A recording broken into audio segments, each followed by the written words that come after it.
जब हम घर गृहस्थी में प्रवेश करते हैं, ध्यान रखना, फिर हमारा दायित्व तो सिर्फ घर के लिए नहीं, पूरे समष्टि के लिए बनने लगता है।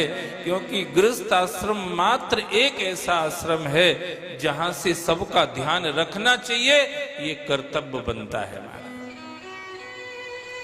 गृहस्थ को ब्रह्मचारी का भी ध्यान रखना है, वानप्रस्थ का भी ध्यान रखना है, सन्यासी का भी ध्यान गृहस्थ को ही रखना है। और शास्त्रों को देखने से ऐसा लगता है सर्वभूत हिते रताः, जीव मात्र का ध्यान गृहस्थ को ही रखना है। इसलिए गृहस्थ के लिए पंच यज्ञ, पंच महायज्ञ हैं, जिसमें एक भूत यज्ञ है महाराज। इसीलिए भूत को भगाया मत करो, खिलाया पिलाया करो। बोलो शंकर भगवान की जय हो।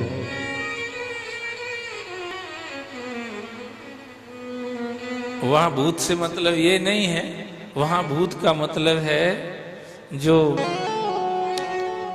कीड़े मकोड़े जैसे जीव हैं,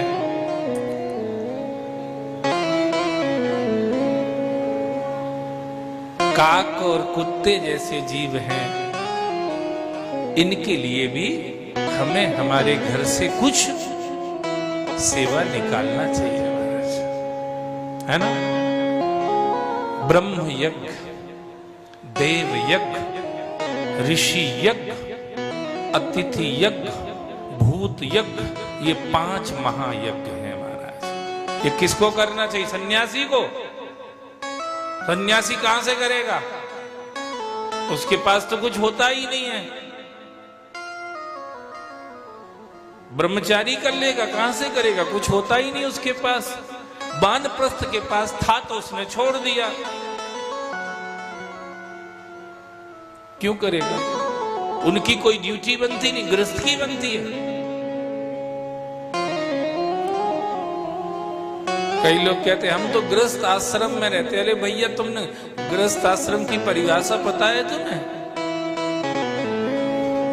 घर में रहते हुए कह दिया करो, परिवार के साथ रहते हैं कह दिया करो, आश्रम मत बोला करो। आश्रम की जिम्मेदारी बड़ी है महाराज।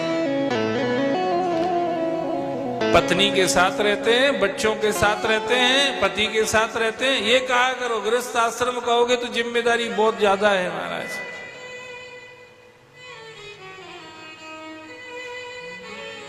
सबका ध्यान रखना है आपको, परिवार से लेकर के परमात्मा तक सबका ध्यान महाराज। तब होगा गृहस्थ आश्रम।